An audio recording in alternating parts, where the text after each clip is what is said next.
Fala, Doc, beleza? Boa noite. Vamos lá para mais uma live do ciclo básico. Hoje a gente vai falar, como a gente combinou, sobre a histologia do sistema reprodutor feminino. Deixa eu abaixar aqui meu volume, senão eu vou ficar me ouvindo.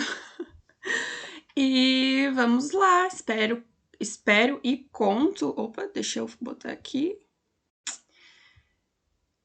Com a participação de vocês. Vamos comentar, tirar dúvidas e interagir um pouquinho essa noite, beleza? Essa noite chuvosa aí. Pelo menos aqui tá. Aí tá chovendo? Fala aí pra mim. Bom, na nossa primeira questão, perdão, a gente vai falar um pouquinho da histologia do colo uterino. Ele quer a alternativa correta. Então vamos lá. Letra A. Histologicamente, o colo uterino é dividido em ectocervice, região de contato com o canal do colo uterino, e endocervice, região de contato direto com a vagina.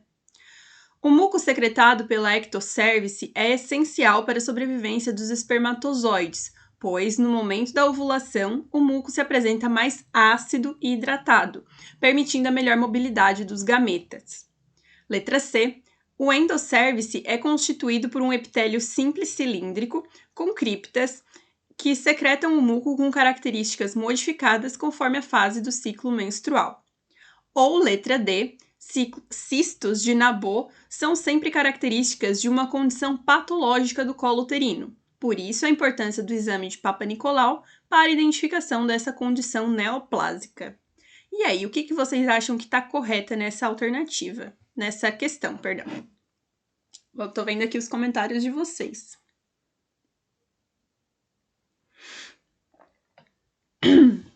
Bom, vamos começar analisando uma por uma? Vou fazer um comentário geral primeiro. O nosso útero, nosso colo uterino, na verdade, né, que essa questão tá falando, ele é realmente composto, né, dividido por uma ectocervice e uma endocervice. Só que o problema da primeira alternativa é o seguinte, ele fala que a ectocervice é a região em contato com o canal do colo uterino. Tá errado, por quê? Porque ecto a gente geralmente lembra o que tá pra fora. E o que tá pra fora do colo uterino é a porção dele que faz contato com a vagina. Vamos lembrar, o colo uterino, por exemplo, seria essa parte aqui. Essa parte faz contato com a vagina. Então, é nessa parte que está a ectocervice. Dentro dele, no canal que conduz até o útero, é que está a endocervice. Por isso que a alternativa A está errada, porque ela está trocada. O colo uterino é dividido em ectocervice, que é a região em contato direto com a vagina, e endocervice, que é a região em contato com o canal do colo uterino. Beleza, Doc? Vamos ver se tem alguém que comentou aqui. Pode colocar se você sabe já qual que é correta. Bom, aí ele fala que o muco secretado pela ectocervice é essencial para a sobrevivência dos espermatozoides. Primeiro errinho, não é a ectocervice que faz a secreção desse muco, é a endocervice. Ela é uma região rica em células que fazem essa produção de muco e é realmente muito importante para o deslocamento dos espermatozoides. Mas o que acontece? Se a gente lembrar, a vagina é sempre tida como uma região muito ácida, tanto para proteção da mulher, enfim, diversos mecanismos fisiológicos fazem com que ela seja um pouco mais ácida. Então, esse muco, para garantir a sobrevivência dos espermatozoides, na verdade, ele é mais alcalino também, que é o segundo errinho que tem aqui nessa alternativa B. Beleza, Doc? Vamos lá. C. O endocervice é constituído por um epitélio simples cilíndrico com criptas, que secretam muco com características modificadas conforme a fase do ciclo menstrual. Olha, essa vai bem de encontro com o que a gente acabou de falar, né? Que é o endocervice, que secreta esse muco e tem essa característica que muda ao longo do ciclo menstrual. Para as mulheres, né, mulheres e pessoas com vagina, a gente sabe que vivencia isso de uma forma mensal, então a gente percebe, né, que dependendo do período do ciclo menstrual, mudam as secreções que é produzida. Então, essa questão aqui, essa alternativa, parece estar correta, mas vamos ver a letra D. Os cistos de Nabot são sempre características de uma condição patológica do colo uterino, ou seja, algo está de errado com ele. E por isso a importância do exame de Papa Nicolau para a identificação dessa condição neoplásica. Então, os cistos de Nabot podem ser fisiológicos, Por quê? Porque acontece uma metaplasia do tecido que está na ectocervice para dentro, ou seja, vai esse tecido que está fora, que está em contato com a vagina, que é um epitélio estratificado, perdão, ele entra em contato com, quer dizer, o da endocervice, né? Ele sofre uma metaplasia, uma substituição, a gente já fez lives sobre esses processos, e acaba sendo substituído pelo mesmo tecido da ectocervice. E com isso, alguns ductos que fazem a secreção do muco, né, da endocervice, perdão, ficam obstruídos. Com essa obstrução, eles começam a juntar muito muco e formam esses cistos, chamados cistos de Nabor. E acontece bastante por modificações hormonais e é um processo totalmente fisiológico. Então, também tá errada essa letra D e realmente a letra C é a correta. Vamos ver aqui se tem mais algum comentário. Bom, pode deixar comentários aí se ficar alguma dúvida, beleza, Doc? Então é isso, ó. A endocervice apresenta uma mucosa com epitélio simples, cilíndrico, repleto de criptas. As criptas secretam muco, que possui características alteradas conforme o período do ciclo menstrual. Aqui aparece um pouquinho. Perdão, gente, eu tô com um pouco de tosse hoje. Perfil da endocervice, né? O canal cervical aqui. E aqui as glândulas endocervicais. Aqui eu tenho uma outra imagem, deixa eu só achar a alternativa, que mostra bem certinho. Acredito que seja aqui. Aqui, ó, perfeito. Essa imagem aqui mesmo. Se a gente vê, aqui tá o epitélio endocervical, né, da endocervice, cheia desses canais aqui, né, de produção de muco. Aí, o que acontece? Esse tecido aqui de fora, que faz parte da ectocervice, entra, né, quer dizer, o da endocervice vai sendo substituído por esse da ectocervice, mas a gente pode pensar como se ele fosse entrando, né, para ficar mais fácil. E aqui aparecem, eles falam folículos de Nabor, mas também podem ser chamados de cistos de Nabor, porque, por causa da obstrução dos canais que fariam a secreção desse muco, que tá aqui dentro sendo produzido, beleza? Aqui, pronto. Ó, uma questão que a gente considerou como fácil, mas 52% só acertaram. Então, vamos lá. Próxima.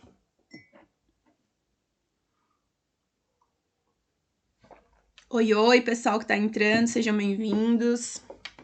Vamos lá. Agora a gente vai falar da histologia dos ovários. Qual que é a alternativa correta? Letra A. Diferentemente dos testículos, os ovários não apresentam túnica albugínea, já que a presença dessa túnica impediria a ovulação.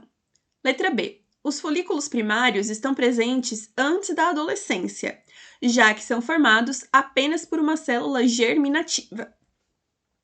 Perdão. Por uma célula germinativa e algumas poucas células foliculares pavimentosas ao redor. Letra C. Apesar de tanto o FSH quanto o LH estarem presentes na ovulação, é o hormônio luteinizante que possui a maior participação no fenômeno de ovocitação. Ou letra D. Como em cada ciclo menstrual apenas um ovócito secundário é liberado, apenas um folículo primordial é mobilizado para passar pelo processo de maturação. E aí, essa questão aqui tá, ó, show, cheia de pegadinha. Vamos ver se vocês conseguem identificar. Coloca aí nos comentários para mim qual que é a alternativa correta, enquanto eu dou mais um golinho d'água. Bom, semana passada a gente fez a live de anatomia do sistema reprodutor feminino. Então, a gente já tem noção de que temos 2 ovários, que eles não têm um canal, né, de comunicação com as tubas, que é um processo, assim, explosivo para surgir um ovócito, né, que todo mês, geralmente, um ovócito apenas é ovocitado, mas o que acontece? Vários são mobilizados, porque os hormônios estão agindo e alguns folículos começam a maturar nesse processo, né, mensal, e variações, né, hormonais acabam selecionando, não se sabe ainda exatamente o que leva a essa seleção, de apenas um ovócito. Mas o que a gente já pode identificar aqui? A letra D tá errada. Por quê? Porque ela fala que apenas um folículo é mobilizado. Não, vários são mobilizados. Aí você me pergunta, tá, Larissa, mas daí o que acontece? Muitas vezes eles são eliminados, ou às vezes podem continuar, né, num próximo ciclo a serem maturados. Mas, sobretudo, são eliminados, entenderam? Pode acontecer de ocorrer a ovulação de 2? Pode. Mais raro, mas pode. Pode ser um de cada ovário, 2 no mesmo. Acontece, né? Tá aí os gêmeos no mundo que nos mostram esse processo acontecendo. Beleza? Aí, aqui, a gente tem uma questãozinha um pouquinho mais anatômica, que fala que não tem túnica albugínea. Tem túnica albugínea, só que ela tá abaixo do epitélio de revestimento. Então, quando tem o processo de ovocitação, tanto ela quanto o epitélio de revestimento são rompidos para que esse ovócito seja liberado. Beleza? A hora que a gente responder, eu mostro certinho para vocês. Tem uma lâmina histológica maravilhosa aqui que mostra essa camada. Aí aqui essa B, ela é bem capciosa, porque ela fala assim: os folículos primários estão presentes antes da adolescência, já que são formados por apenas células germinativas e algumas poucas células foliculares pavimentosas ao redor. Parece muito certa, não parece? Só que então, ela tá errada. Por quê? Porque não são os folículos primários que estão presentes antes da adolescência, são os folículos primordiais. Diferentemente dos homens, as mulheres, elas têm elas não nascem com ovogônias, né? Elas nascem nesse processo já com alguns folículos prontos. A gente vem com uma pré-fabricação, né? Desses folículos primordiais, que é o quê? Um ovócito primário com apenas uma camada, né, de células germinativas, células foliculares ao redor, pavimentosas. Os folículos primários ainda são ovócitos primários, só que as células foliculares que estão ao redor deles são células cúbicas. Então, por isso que essa tá errada. E só surgem esses folículos primários ali na puberdade, adolescência, quando a menina tá prestes a menstruar, que vai ter o seu primeiro ciclo ovulatório. Então, é a partir da menarca, né? Antes da menarca, na verdade, né? Porque ocorre a ovocitação antes da menarca. Essa menina tá produzindo hormônios que vão, né, selecionar os ovócitos todos os meses para um deles ser ovocitado em geral. E a partir daí, então, que são produzidos os folículos primários. Então, é uma questãozinha bem pegadinha, assim, porque a gente vai seco, né, pensando no folículo primário, a gente lembra de tudo isso, do processo embrionário de produção dos ovócitos, e tá errada. Aí, aqui, essa C. Também é um pouco de pegadinha, porque se a gente lembra, né, do nome FSH, folículo estimulante, a gente vai pensar que ele que tem mais a ver com esse processo de ovocitação, mas na verdade não.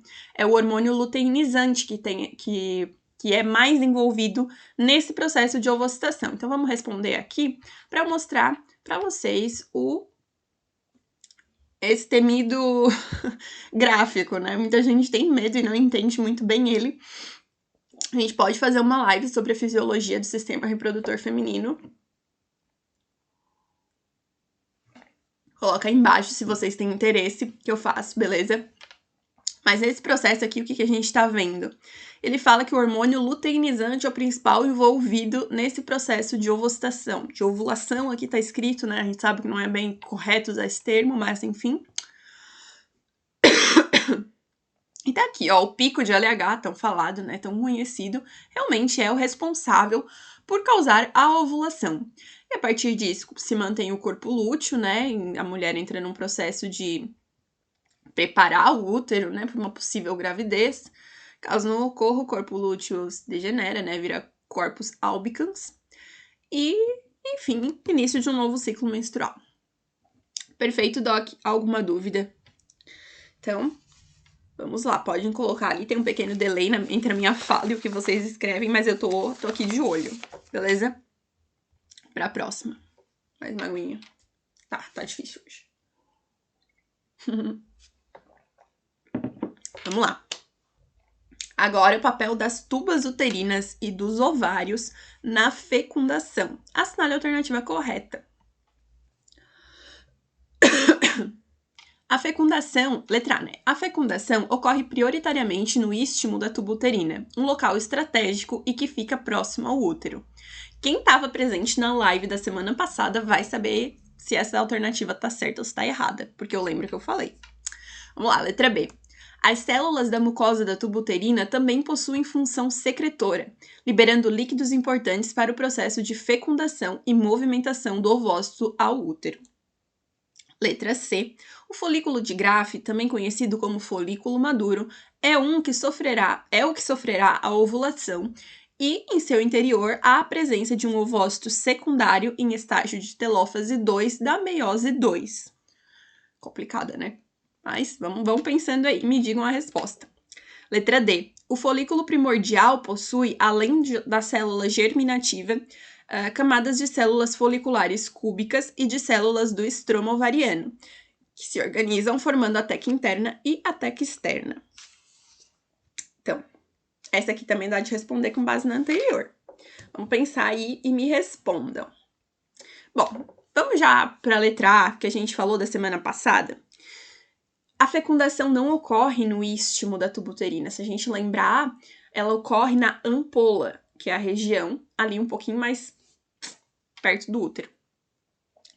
Mas não é bem perto do útero, né? Um pouquinho mais longe, na real. O istmo que é um pouco mais próximo, beleza. Então, não é no istmo, é na região da ampola, né? Geralmente, né? Pode acontecer em outro lugar, obviamente. Beleza? Aqui. Vamos deixar a B para depois? Não, vamos falar dela. Letra B. As células da mucosa da tuba uterina também possuem função secretora, liberando líquidos importantes para o processo de fecundação e movimentação do ovócito ao útero. Parece correta, né? Deixa ela aí em stand-by. C. Essa C aqui é complicadinha porque a gente costuma se confundir com essas paradas da meiose, mas tem um macete legal para mostrar para vocês. Então vamos falar dela um pouquinho. O folículo de Graafi, também chamado de folículo maduro, é o que sofrerá a ovulação e em seu interior há a presença de um ovócito secundário em estágio de telófase 2 da meiose. Então, ele é o folículo maduro, é o folículo de Graafi, é o que vai ser ovocitado, mas qual que é o problema? Ele é um ovócito secundário, realmente, mas ele tá em metáfase 2, né? Tá na metáfase da meiose 2. Então, por isso tá errado, ele não tá no estágio de telófase. Porque se ele tivesse em telófase, ele tava quase terminando, né, a sua divisão. E a gente sabe que a divisão só termina quando há fecundação. A meiose só vai terminar se houver fecundação. Aí a gente tem que lembrar o quê? Que nesses processos de meiose, né, dos ovócitos, tem duas paradas.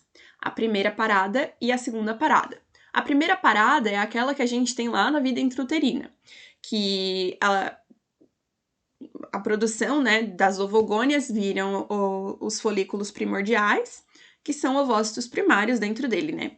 E aí ele para, né, na primeira etapa, que é a primeira etapa da meiose 1. Então, é a prófase. Então, calma lá, pra gente não errar o macete. A primeira parada é na primeira etapa da meiose 1. O que é a primeira etapa da meiose 1? Prófase. Então, a primeira parada é na primeira etapa da primeira meiose. Entenderam? Tudo um. Aí agora fica muito mais fácil. Por quê? Porque a segunda parada, que é quando há a ovocitação, a meiose também vai parar. Enquanto não houver fecundação, a meiose não continua. Então, como é a segunda parada, ele vai acontecer na segunda etapa da segunda meiose. Qual que é a segunda etapa da segunda meiose? A metáfase 2, beleza? Então, primeira parada, primeira etapa da metáfase 1, segunda parada, segunda etapa da metáfase 2. No caso, prófase 1, metáfase 2. Perfeito? Espero que tenham gostado do macete.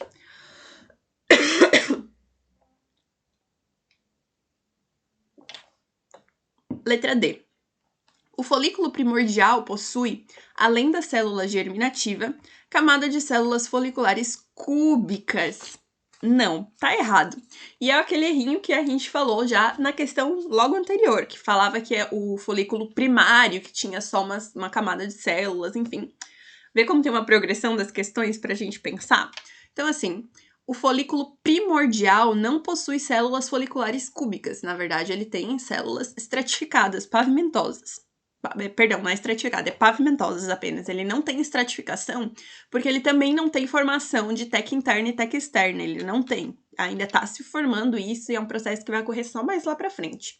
Então, por isso que tá errado. Aqui, quem tem células foliculares cúbicas é o folículo primário. Mas, se elas... uma camada simples. Se elas forem várias camadas, folículo primário multistratificado, aí... me perdi. Enfim, ele pode ser o folículo primordial multistratificado se ele tiver várias camadas de células cúbicas, foliculares cúbicas. Era isso que eu queria dizer. Se for só uma, é um folículo primário. Apenas. Beleza? Então, realmente está certa a letra B. Aqui fala, né? A mucosa da tuba uterina é composta por células ciliadas, células em cavilha e células secretoras, que liberam os líquidos que auxiliam na fecundação e transporte do gameta feminino. Aqui, ó, se a gente for ver, aqui tem células secretoras, células ciliadas, cilíndricas, porque eles vão varrendo, né, assim, e fazendo a contração, porque é uma musculatura lisa, também, desse ovócito, até ele encontrar com os espermatozoides e poder ir também para a cavidade uterina. Beleza, Doc? Era isso, essa.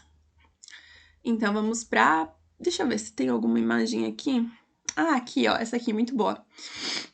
Aqui é a região onde ocorre, ó, geralmente na ampola. Tem o infundíbulo, que é onde ficam as fímbrias. Deixa eu tentar arrastar essa imagem. Pronto. Aí ele falava que ficava aqui no istmo. Não, no istmo ele já tá acontecendo a multiplicação, né? Porque aqui houve o encontro, a formação do zigoto da tuba uterina. Beleza? Que mais? Nas outras, é bom que sempre tem imagem, então a gente sempre vai poder comparar. Então, aqui não. Aqui vai ter uma imagem melhor depois. Vou mostrar pra vocês, beleza? Vamos pra 4. Muito bem, agora é uma questãozinha de assinalar, né, as alternativas conforme o que tá correto aqui.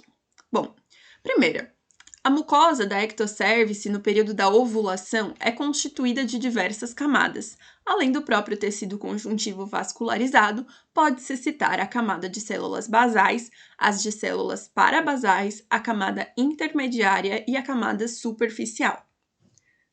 2. O contato entre o endocérvice e o ectocérvice é chamado de junção escamo-colunar,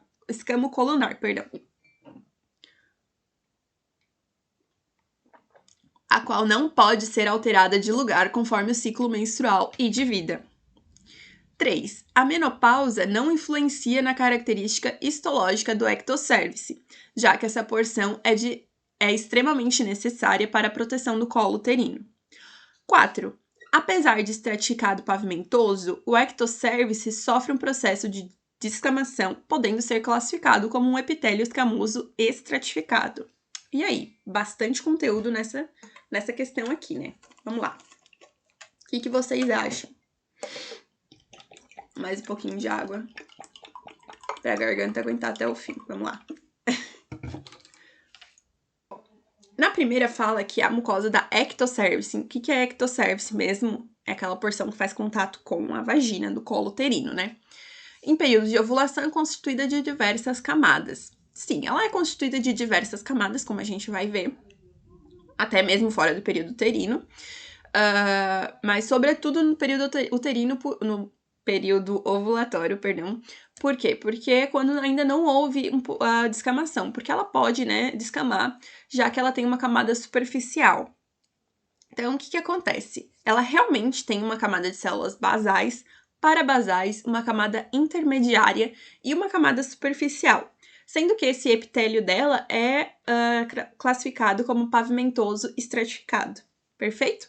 Depois a gente vai ver numa imagem e isso fica bem claro pra gente. Tem uma imagem histológica bem bonita aqui depois, Doc.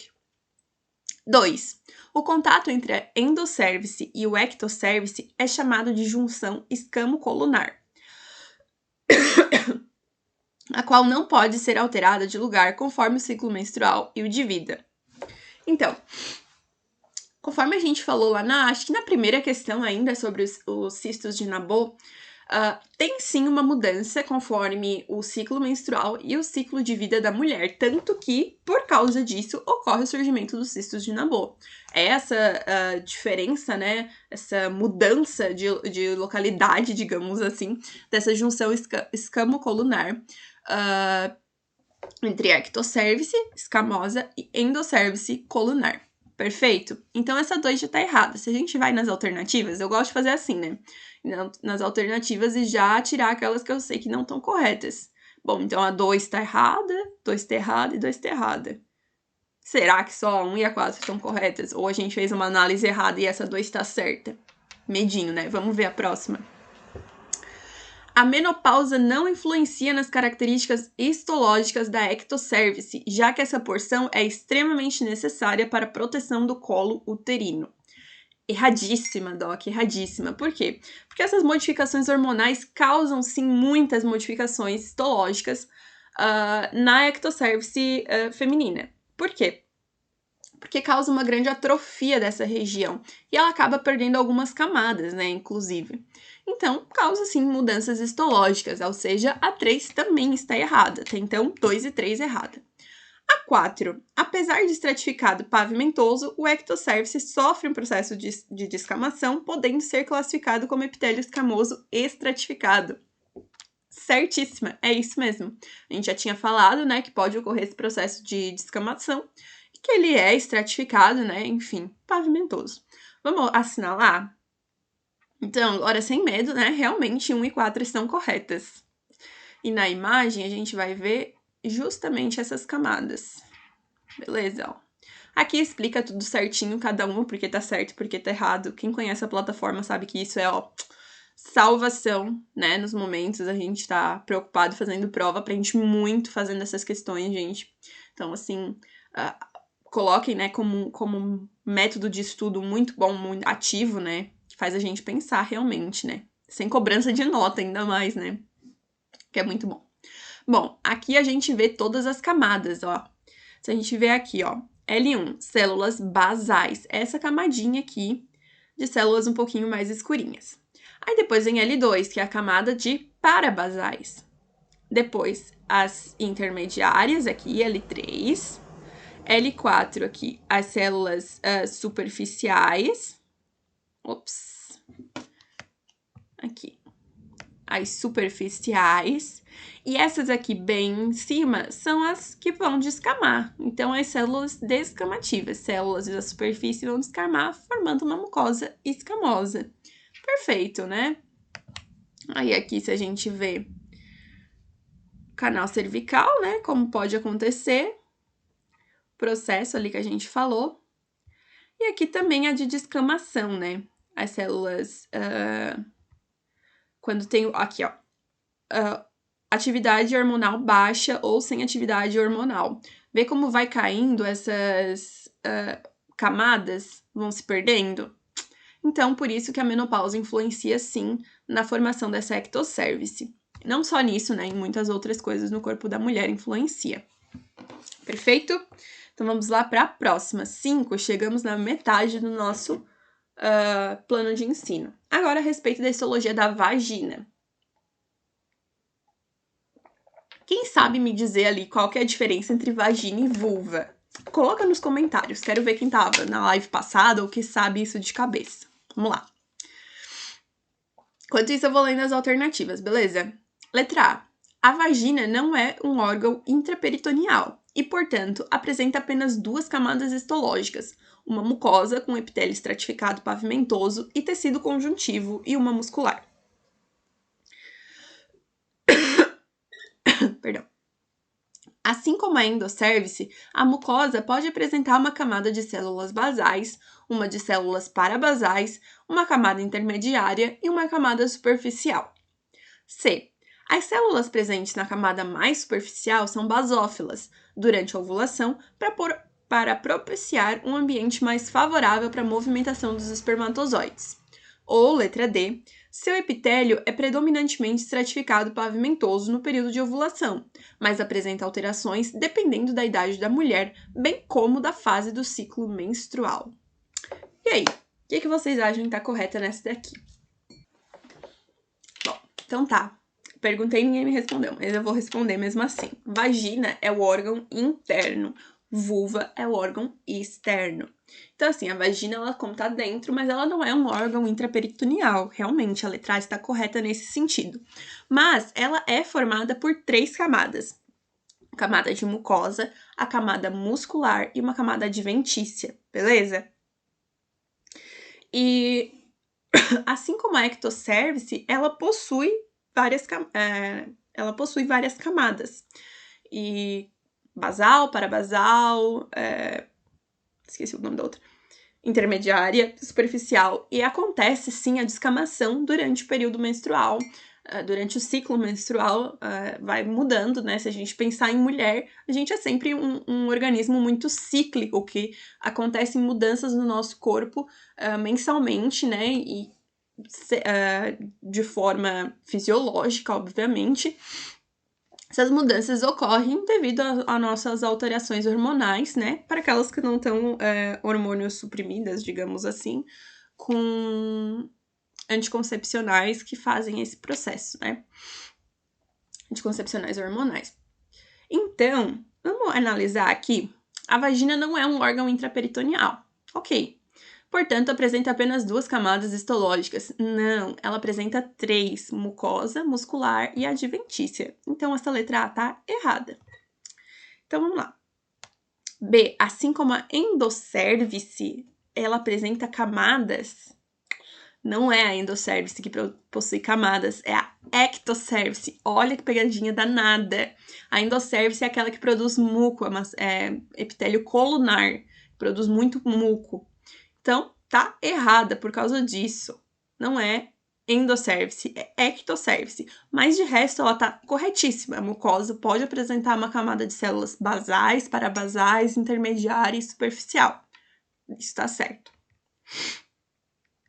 Aqui, ele fala que as células superficiais são mais basófilas. Não, na verdade, elas são acidófilas o período todo.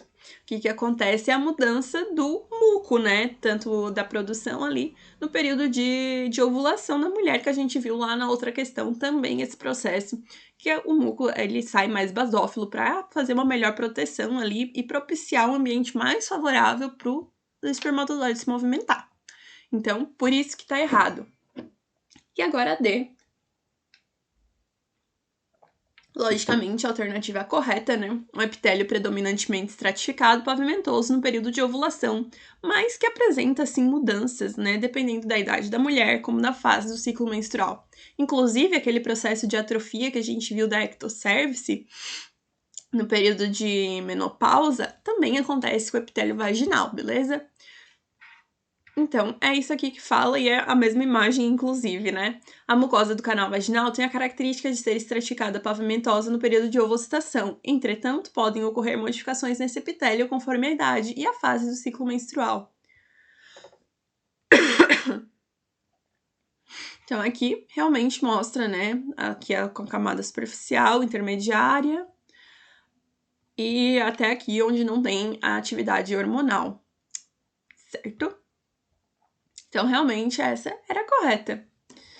Deixa eu ver aqui se as outras tinham alguma imagem legal. Aqui mostra as camadas, né, da vagina, aqui o lúmen, epitélio, a lâmina própria e o músculo liso.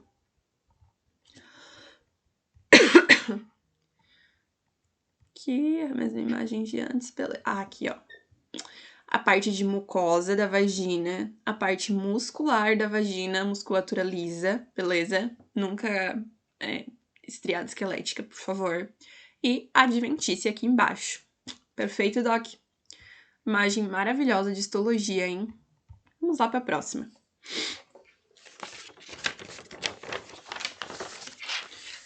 Aqui. Beleza. A respeito da histologia das gônadas femininas, assinale a alternativa correta. Letra A. Os ovários podem ser divididos em 2 porções, córtex e medula, sendo que a medula é a região que possui diversas ovogônias. B. O ovário possui um epitélio de revestimento chamado de epitélio germinativo, que possui esse nome justamente por originar as células germinativas. Letra C. A gônada feminina pode ter sua estrutura dividida em parênquima e estroma, sendo que o estroma possui apenas células de sustentação que não exercem tanta relevância para o ciclo hormonal. Ou letra D. Os ovários não possuem um canal onde o ovócito secundário é liberado.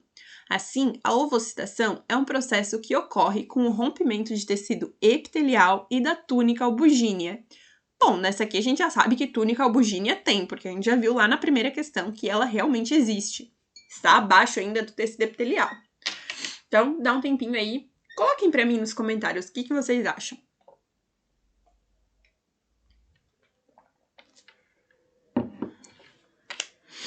Então, na primeira a gente já começa com isso, né? De ter os ovários serem divididos em duas porções, córtex e medula. Sim, realmente eles são divididos assim como os testículos também são divididos desta forma, córtex e medula. Qual que é a questão aqui? É na região de córtex que estão as diversas células germinativas, que nesse caso não são ovogônias, são já ovócitos primários. Porque as ovogônias já se foram lá no período intrauterino, que se transformaram, se multiplicaram, né? Começaram o processo de meiose 1, que pararam no primeiro período, né, dela, na prófase 1, e estão ali quietinhas, né? Até chegar o período da menarca, enfim, na puberdade. Então, tá errado isso, né? A porção que fala aqui, sendo que a medula é a região que possui diversas ovogônias. Não, é o córtex que produz, que possui, e não são ovogônias, né? São ovócitos primários. Folículos primordiais, sobretudo, né? Que vão se transformar em folículos primários, enfim. Letra B, daí. O ovário possui um epitélio de revestimento chamado de epitélio germinativo, que possui esse nome por originar as células germinativas. Então, esse epitélio germinativo é essa porção do córtex que possui esses folículos. O que acontece? Eles não é esse epitélio que origina as células germinativas. As células germinativas são originadas lá no saco vitelínico, se a gente lembrar, né? Elas migram, elas têm um processo de migração até o saco vitelínico e de lá elas voltam para dentro do corpo, né? Então, não é esse epitélio que gera. Esse epitélio tem esse nome por conter elas, na realidade, né? Então, a gente já vai ver logo em sequência isso. Na imagem, bem bonita, inclusive. A gônada feminina pode ser sua estrutura dividida em parênquima e estroma. Sim, quase todos os órgãos a gente consegue dividir em parênquima e estroma, né? Sendo que um é o que faz a função e o outro o que dá uma sustentação, geralmente. E aí ele fala, né, o parênquima geralmente é aquele que faz, né, a função em si do órgão, e o estroma é aquele que sustenta, que dá aporte para que o parênquima faça a sua função. Só que aqui ele fala nisso, né, que o estroma só tem função de sustentação e não exerce relevância para o ciclo hormonal. E tá errada. Por quê? Porque ele exerce sim função, tem relevância sim no ciclo hormonal. As tecas internas e tecas externas fazem a produção de uma grande quantidade de hormônios, beleza? Que auxiliam nesse processo tanto de maturação dos folículos, né? Que é um processo muito intrínseco entre os ovócitos, enfim, todos os hormônios envolvidos, né? Há uma necessidade desses hormônios produzidos pela teca interna e teca externa.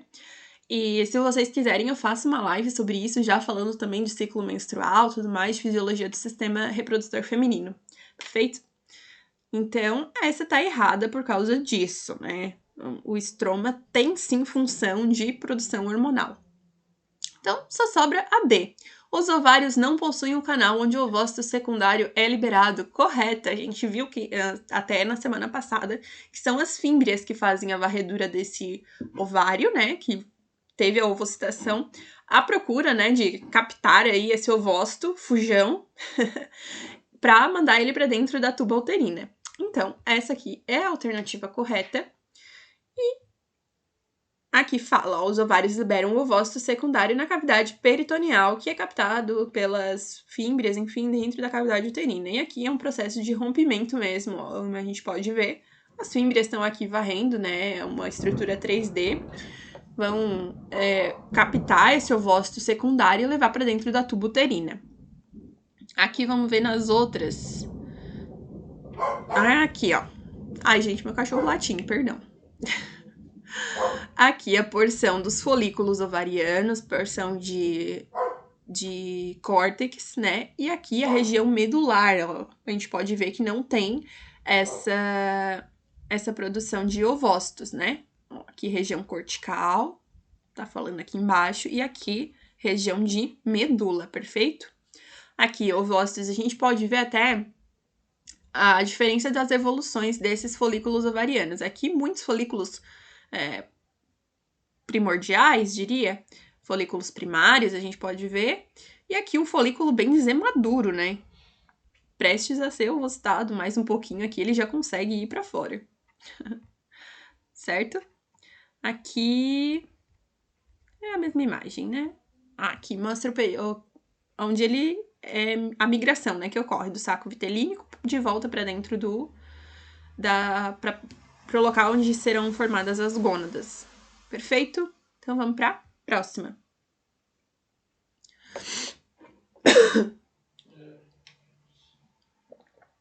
Agora um casinho clínico pra gente analisar. Vamos lá. MDG, 28 anos, chega à unidade básica de saúde para realizar uma consulta de puericultura de GJB, seu filho recém-nascido de 1 mês de vida. MDG refere preocupação, pois o seu filho mama a cada 2 horas. A respeito disso, assinale a alternativa correta. Então, acho que vou falar um pouquinho de histologia das mamas, já que estamos falando de histologia, né, e não de puericultura. Então, vamos lá. Letra A.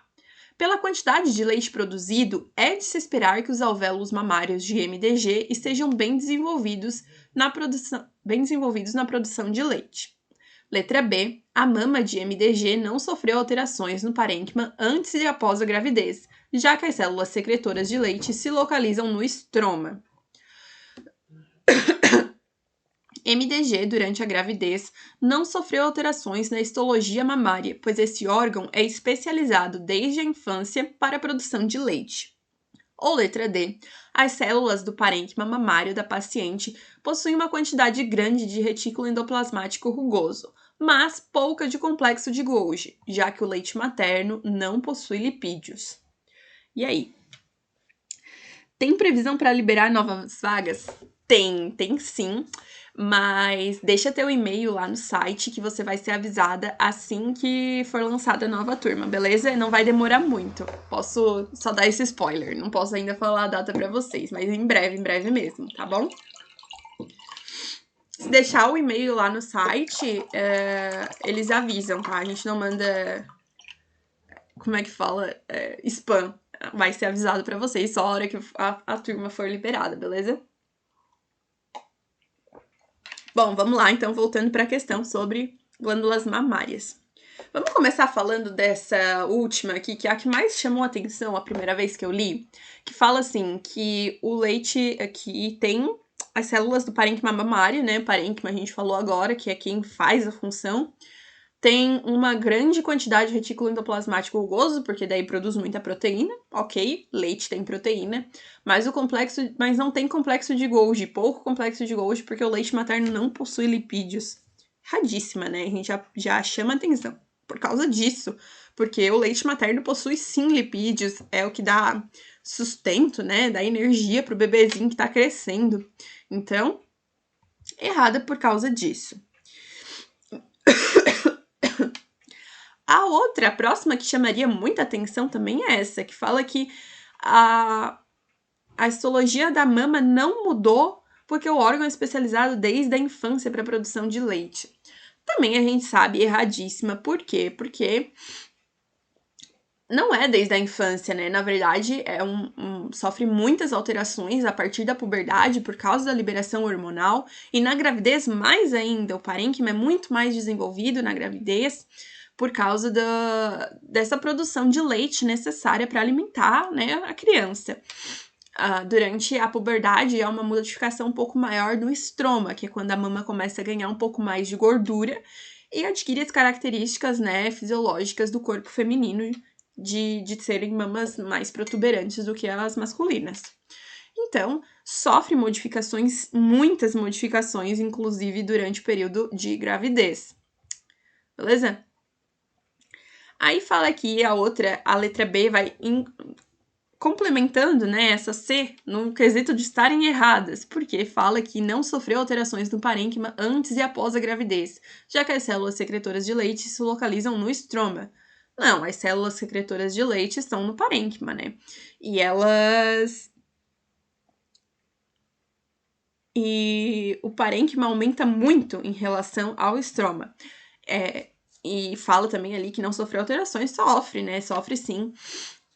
O estroma que não sofre tanta modificação. Há um crescimento mamário muito mais pronunciado em relação ao parênquima do que ao estroma.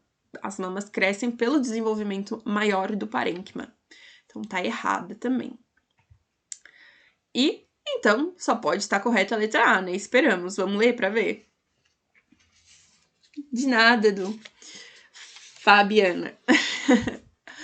Pela quantidade de leite produzida, é de se esperar que os alvéolos mamários estejam bem desenvolvidos na produção de leite. Corretíssima, né? As estruturas que compõem as células secretoras de leite nos ductos mamários são denominadas de alvéolos mamários, os quais são bem desenvolvidos durante o processo de lactação. E aqui a gente vê realmente, né, esse processo. Ó, quando não tá grávida, aqui tem um sistema de ductos bem inativos. Durante a gestação, ele vai amadurecendo, né, e criando mais esses alvéolos. E na fase de secreção de leite e também armazenamento, ele está mais desenvolvido ainda durante a lactação, período que o bebê está sendo amamentado. Certo? E é uma produção contínua, né? Não é estoque, tem que produzir e para o bebê comer, mesmo que seja de 2 em 2 horas, vai ter leite, né? A gente espera que sim. Vamos lá. Agora, ainda, né, sobre as mamas. Ele quer a alternativa incorreta. Então, vamos procurar uma errada aqui. Letra A. A expulsão de leite nos alvéolos e nos ductos é auxiliada pela função das células mioepiteliais, que contraem e ejetam o líquido. Parece correta, né? Vamos pensar um pouquinho mais. B. Apesar de ser uma glândula endócrina, a mama é classificada como túbulo acinosa, pois o leite é produzido nos ácinos e nos ductos. C. Os ductos que conduzem o leite dos lóbulos até os seios lactíferos apresentam diferentes tipos de epitélio. Podem ser desde simples colunares até estratificados pavimentosos nas porções mais distais. Ou letra D, o leite é essencial para o desenvolvimento adequado do recém-nascido, sendo a principal fonte de nutrientes durante os primeiros 6 meses de vida. Bom, vão colocando aí nos comentários para mim o que vocês estão achando. Beleza? Então, bom, a letra D a gente já sabe, né, que realmente tá correta, né? Não tem nem que ver. Como ele quer uma alternativa incorreta, a gente já pode eliminar essa daqui. Então, que mais? Aqui nessa C, a gente tem que pensar que quando o leite está sendo produzido nos alvéolos, ele tá cada um no seu saquinho, né? E eles têm um sistema de corredores, se a gente pensar, até um grande ducto. E o que acontece? Quanto mais leite passa, mais pode ter prejuízo nessas paredes dos ductos. Então, elas precisam ser reforçadas. Aonde mais passa leite é onde mais tem que ser reforçada essas paredes, né? Para aguentar essa sustentação, né, de tanto leite passando por ali. Então, ele é desde simples colunar até estratificados pavimentosos nas porções mais distais. Sim, tá correto isso. Porque quando a gente pensa em proteção, todos os epitélios de proteção que a gente tem são estratificados, porque pode ocorrer descamação, mas embaixo vão estar surgindo novos, né? Então, realmente tá correta essa letra C. Aí, aqui na B, a gente vai encontrar a alternativa realmente errada. Por quê? Porque fala que as mamas são glândulas endócrinas. Endócrinas liberaria, né? A gente pensa na liberação de hormônios, né? Vai para o sangue. Não, é uma glândula exócrina, porque vai para fora da cavidade corporal, né? Não é essa a definição, né? É fora do sistema condutor, né? Veias e artérias. Mas, se a gente pensar de uma forma um pouco mais simples, não é, né? Endócrina, é exócrina, vai para fora. Então, essa aqui é realmente a alternativa errada. E também fala que ela é túbulo acinosa. Não. A mama, ela tem os ductos, né? Túbulos alveolares. Eles formam os saquinhos nas pontas, né? Então, essa aqui que tá errada. É uma glândula exócrina e é classificada como túbulo alveolar. Se a gente vê aqui, exócrina, né? Vai para fora, aqui tem os lóbulos certinhos, beleza? E a letra A estaria correta, porque a expulsão de leite nos alvéolos e ductos é auxiliada, sim, pela função das células mioepiteliais, que contraem e ejetam o líquido. Essas células mioepiteliais possuem função de auxiliar a expulsão do leite, localizada tanto nos alvéolos quanto nos ductos, já que essas duas estruturas têm potencialidade de produção do leite materno. Produção, né, e liberação desse leite. É uma rede, assim, que vai envolver e apertar para sair. Beleza? Vamos lá, que a gente tá quase no fim. 9 agora. Vamos lá. RDS, sexo feminino, 4 anos, chega ao consultório com exames de rotina. Após as análises, percebe-se que o desenvolvimento hormonal está correto, de acordo com os níveis considerados normais, sem nenhuma complicação. Sabendo disso, assinale a alternativa correta. Vamos lá. RDS possui em seu ovário ovócitos primários estacionados no período de prófase 1. B. RDS está produzindo gradativamente folículos primários com antro, já que, mesmo em baixa quantidade, seus hormônios sexuais são capazes de gerar maturação dos folículos. Letra C. RDS possui ovogônias que não iniciaram meiose, pois, na falta de hormônios sexuais em grande quantidade, esse fenômeno fica impossibilitado. RDS já possui ocitação mensal. Bom, se todos os níveis hormonais delas estão corretos e ela é uma criança de 4 anos, o que a gente espera? Que ela não tenha ocitação mensal. Porque o que significa ocitação mensal? É um período de ciclo menstrual, a liberação do oocyto e posterior menstruação. Então, com 4 anos, uma criança não menstrua. O que acontece? A gente viu, né, que é no período intrauterino que as ovogônias são produzidas e acabam entrando em meiose. E elas param na prófase da meiose 1, produzindo ovócitos primários pausados nessa fase, né? E aí, assim ela fica até a puberdade, quando ela vai ter as modificações hormonais, que aí vão, sim, causar essas maturação desses folículos, né? Os folículos primordiais para folículos primários, secundários, enfim. E a posterior ovocitação. Mas, enquanto ela é criança, eles ficam estacionados, porque não tem, apesar de ter liberação hormonal, não é suficiente para causar essa maturação. Então, assim, com tudo isso que a gente viu, a gente pode dizer que a letra A é a correta, porque ela possui em seu ovário ovócitos primários, estacionados no período de prófase 1. Se a gente lembrar, tem aquele probleminha da gente pensar em folículos primários. E não são folículos primários, são folículos primordiais que ela vai ter. Então, a gente tem que ficar ligado nessa diferença entre ovócitos, que é o que está dentro do folículo, para os folículos em si. Ela tem folículos primordiais, que dentro tem ovócitos primários, beleza? E aqui mostra isso certinho, ó. As ovogônias, né, no período germinativo, fazem várias, né, multiplicam-se em mitose. E aí, no período de crescimento, aumentam de tamanho e fazem meiose 1, né, e param ali na prófase da meiose 1. E ficam assim até puberdade. Aí, depois fazem a meiose 2, que só vai ser completa se ocorrer a fecundação.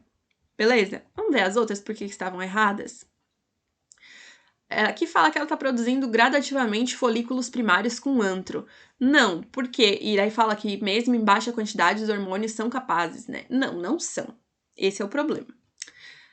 Possui ovogônias que não iniciaram meiose. Não tem ovogônias. Tudo é ovócitos primários estacionados em prófase 1. Beleza? E não tem ocitação mensal porque ela não tem ciclo menstrual. Aqui, Eva Fernandes colocou A. Sim, perfeito, Doc. Acertou, é a letra A mesmo. Chega um pouquinho depois das respostas de vocês. Então, eu espero que não tenha ficado dúvidas, mas pode perguntar aí qualquer coisa, beleza? Estamos quase encerrando a live já. Vamos lá. Eu acho que tá dando o tempo, né? Falta 5 minutos, mas vamos fazer essa última rapidinho? Vamos lá. CPO, 25 anos, estudante, com o objetivo de monitorar seu ciclo menstrual, decidiu anotar os dias em que ocorriam sua menstruação num caderno. Segue abaixo os dados colhidos. 1º de dezembro de 2020, menstruação. 29 de dezembro de 2020, menstruação. Sabendo que o ciclo hormonal e fase lútea de CPO duram 28 e 14 dias, respectivamente, assinale a alternativa correta. Letra A. Então, ela menstruou dia 1º de dezembro e dia 29 de dezembro. 2 ciclos menstruais. Ciclos menstruais a gente começa a contar no primeiro dia da menstruação. Então, tá.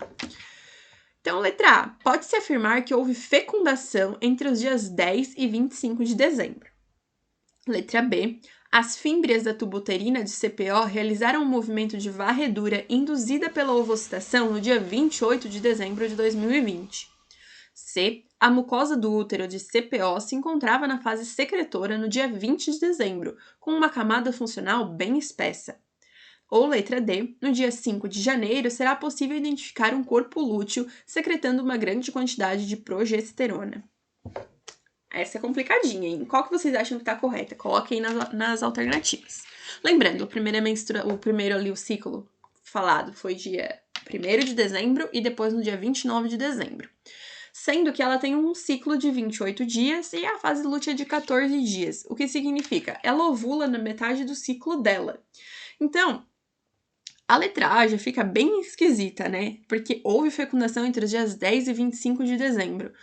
Errada, né? Porque se houvesse fecundação, ela não teria menstruado dia 29 de dezembro. Então, por isso está errado. Aí é que fala que as fímbrias da tuba uterina realizaram um movimento de varredura induzida pela ovulação dia 28 de dezembro. Se o período dela menstrual ela ovula na metade do ciclo, então não foi dia 28 de dezembro, porque dia 29 ela menstruou. Não faz nem sentido ela menstruar um dia depois de ovular, porque é contraproducente, né? Porque ela ovularia e logo em seguida menstruaria, né? Um dia depois. Então essa também tá errada. Seria ali por volta do 14º dia. C. A mucosa do útero de CPO se encontrava na fase secretora no dia 20 de dezembro, com uma camada funcional bem espessa. Parece correta, mas vamos ver a última? No dia 5 de janeiro, será possível identificar um corpo lúteo secretando uma grande quantidade de progesterona. Tá errada. Vamos pensar. Quando houve a liberação do ovócito,